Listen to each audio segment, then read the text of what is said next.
Hey everyone, welcome back for another deep dive with us. Glad to be here. Today we're tackling a question that I think a lot of us have probably pondered at some point, village life versus city life. Yeah. And we've got a pretty interesting source for this deep dive, a YouTube video that's actually meant for English language learners. Interesting. But as we dug into it, we realized that tucked within these everyday conversations are some really insightful perspectives on this age-old debate, you know? Yeah, for sure. Have you ever thought about ditching the hustle and bustle and trading it all for a quieter existence? Or Yeah, I think maybe you're already a city dweller and you're like, what am I missing out on? right. So today we're going to unpack the pros and cons of each lifestyle, drawing directly from the authentic perspectives that are shared in this video. Awesome. I'm excited to dive in. Yeah, and what I found so fascinating is that the video uses this really cool conversational format. So we hear people, sharing their actual experiences and preferences about village versus city life. I like that approach. Yeah. It definitely makes it more relatable, It does. instead of just like reading statistics or generalizations. Yeah, it feels so much more real and nuanced than just looking at, those typical stereotypes. Right, exactly. And, it reminds us that this debate, it's not new people across cultures and throughout history have always grappled with this choice, like where to put down roots, what kind of life to build. It's so true. And I think that's what makes this conversation so timeless and universal. Absolutely. And one of the first things that the video highlights is, they jump right into the benefits of village life. One speaker talks about how it's more peaceful and closer to nature. Yeah, and that's something that a lot of people crave, especially with the increasing stress and busyness of modern life. It's funny you mentioned that. I was just reading a study about how exposure to nature can actually lower cortisol levels, which is the stress hormone. Oh, wow. So it really makes you wonder if that inherent connection to nature that you get in village life actually contributes to a sense of well-being. I think there's a strong argument to be made there. And research has also shown that people living in rural areas often report higher levels of social capital, those close-knit community bonds you were talking about. That support system. Yeah, exactly. It seems like village life can foster a sense of belonging that might be harder to come by in a more anonymous urban setting. And the video really emphasizes that sense of community. They talk about how people are more friendly and helpful in villages, closer relationships with their neighbors, and how people tend to support each other in times of need. It's almost like having a built-in safety net. It is. And, it speaks to something deeply ingrained in us as humans. We're social creatures. We're wired for connection and interdependence. Right. And in many ways, village life taps into that need much more directly than city life often allows. Absolutely. But of course, like with anything, there are trade-offs, and the video acknowledges that, sometimes village life means that facilities are not as advanced as in the city, particularly when it comes to things like healthcare, education, even entertainment. Yeah, that's a valid point. This is where individual preferences really come into play. Yeah. For someone who prioritizes access to specialized medical care or cutting-edge educational opportunities, village life might feel limiting. Right. But for them who values peace, connection, and a slower pace, those limitations might be completely worth it. Yeah, it's about finding that right fit for your own priorities. And the video doesn't shy away from those kind of tougher realities. It also mentions how village life can sometimes mean fewer job opportunities and a sense of isolation for those who crave a wider range of experiences. That's true, and it's a good reminder that no place is perfect. Yeah. Every choice comes with its own set of advantages and disadvantages. Absolutely. And what's so interesting is how the video then shifts gears and starts exploring the allure of the city. Oh, yeah. It captures that pull towards opportunity and excitement, that feeling of being in the center of everything. It's that energy, the buzz. Below. Yeah, exactly. And they specifically talk about how cities offer more opportunities for education, employment, and entertainment, Right. and how you're exposed to more diversity in different cultures. Right. It's like the city itself becomes this giant classroom constantly pushing you to learn and grow. And there's actually some research to back that up, studies on cognitive flexibility, Mm. which is our ability to adapt to new situations and think outside the box. Mm.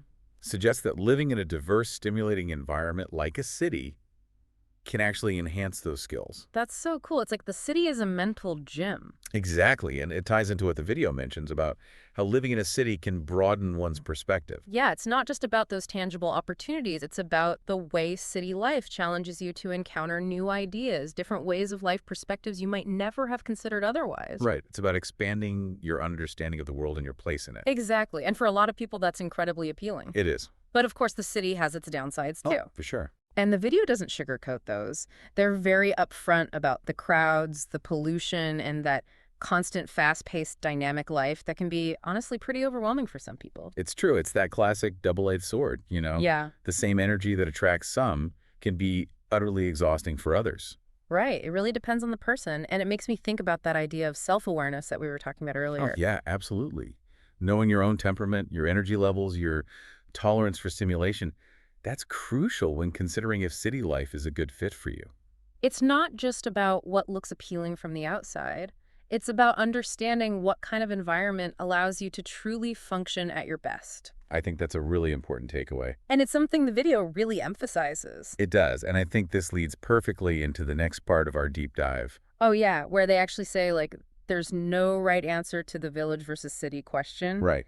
It comes down to those individual priorities, lifestyle, personality. Exactly. It's about recognizing that what matters is finding the environment that allows you to live a life that feels authentic and fulfilling to you. And that's what we're going to dig into even further in part 2 of this deep dive, so stay tuned. We'll be right back. So before we jump to the break, we were talking about how this video, encourages us to find that balance between village and city life. Right, right. And what I found fascinating is how it kind of transitions to this seemingly unrelated topic, pets. Okay, yeah, this is where I got a little confused. Like, how do pets fit into this whole village versus city debate? It might seem like a jump, but stick with me here. Okay. When you think about it, like deciding whether or not to get a pet, it's another example of a choice that shapes our environment and our lifestyle. Oh, you're right. It's like just like choosing where to live, right? Exactly. Deciding to bring a pet into your life involves, weighing those pros and cons, considering your circumstances, and ultimately, like, what aligns with your values. Exactly. And the video highlights this so well. Mm, One speaker brings up these concerns about the responsibility and the potential challenges of pet ownership. right. Things like the financial commitment, the time demands the emotional toll of eventually saying goodbye. Yeah, it's a pretty stark contrast to the other speaker, who really focuses on, like, the joy and companionship that pets bring. Right. That unconditional love, Mhm. the way they just enrich our lives. And it's like with the village versus city debate, Hmm. there's no right or wrong answer. It all boils down to those individual preferences and circumstances. Exactly. Like for someone who's living in a tiny apartment, with a demanding job, pet ownership might not be feasible. Right. But for someone with more space and flexibility, a pet could be like this amazing source of joy and connection. Yeah, and it goes back to what we were talking about before, that self-awareness. Right. Knowing yourself, your limitations, your needs, your capacity for responsibility, that's crucial when you're making these kinds of life-altering decisions. It is. And what's so fascinating to me is how the video subtly connects this pet discussion back to like the bigger theme of choice and personal values. Oh, yeah. It's almost as they're saying, hey, whether you're choosing where to live or whether to get a furry companion, the underlying principles are the same. Be thoughtful, be honest with yourself, and make choices that align with, who you are and what you want out of life. Yeah, it's like this mini lesson in decision-making embedded within this conversation about pets. Right. And it makes me wonder if there are like even more subtle connections, to be found within this video. I think you're onto something. Like the way. The way the video shifts from topic to topic, Yeah. from village versus city to pets, it really mirrors the way that our own lives unfold. Oh, We're yeah. constantly making these choices, big and small, that shape our experiences and create this unique tapestry of our individual journeys. I love that. And what's really cool is that the video doesn't present these choices as like easy or straightforward. It acknowledges that complexity, that ambiguity, the fact that like there's rarely a clear-cut right answer. Yeah, it's a much more realistic portrayal of decision-making than we often see. Absolutely. There's this like implicit understanding that every choice comes with its own set of potential outcomes, both positive and negative. Yeah, yeah, yeah. And there's a beauty in that, like embracing the uncertainty, acknowledging that life is full of surprises. I love that. And that brings us to the final segment of this video, which takes another unexpected turn. It does. The relationship discussion, It's as if the video wants to challenge us to think about how these principles of choice and values and self-awareness play out in like the most personal aspects of our lives. Okay, I am intrigued. Let's dive in. Oh, Okay, so we're back and ready to unpack this last part of the video where the conversation takes this unexpected turn into relationships. it did kind of come out of left field, didn't it?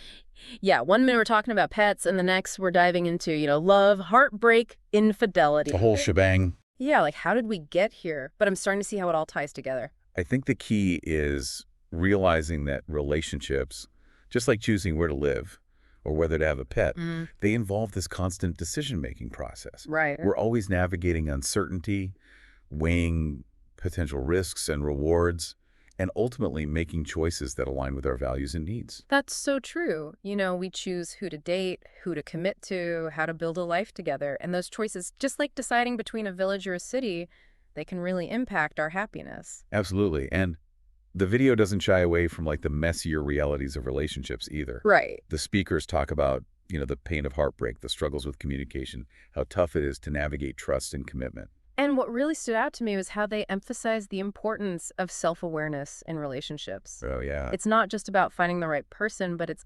understanding yourself, your needs, your boundaries, your patterns, and being able to communicate those things authentically. It reminds me of this concept in psychology called attachment style. You know, Mm. our early experiences, they shape how we approach intimacy and connection. Some people are naturally more secure and independent in relationships, while others crave more reassurance and closeness. That makes a lot of sense, and it highlights how self-awareness can be such a powerful tool in navigating relationships. It really is. Hmm. Just like understanding your tolerance for stimulation can help you decide between the city and the countryside. Mm. Understanding your attachment style can help you create healthier, more fulfilling relationships. I'm really seeing how this seemingly random conversation about relationships actually brings us back to the main themes of our deep dive. Yeah. It's all about making choices, understanding ourselves, creating lives that align with our values. It's like this YouTube video designed for language learning has become this guide to navigating life. Isn't that amazing? Who knew? So as we wrap up this deep dive, what are some key takeaways we can leave our listeners with? Well, I think the biggest one is to remember that there's no right answer to any of the questions we've talked about. Yeah. Whether it's village versus city life, pet ownership, or navigating relationships, what matters is finding what truly resonates with you, your needs, values, aspirations. And that takes self-awareness. Taking the time to understand yourself, your preferences, your attachment style can really help you make choices that lead to greater happiness and fulfillment. Absolutely. And finally, I think it's important to embrace the journey. Life is full of twists and turns, unexpected challenges, moments of pure joy. The key is to approach it all with a sense of curiosity, resilience, and open heart. So beautifully said to our listeners out there. Whether you're drawn to the quiet charm of a village or the vibrant energy of a city, remember that the power to create a fulfilling life lies within you. Embrace the journey, trust your instincts, and never stop exploring what makes you come alive.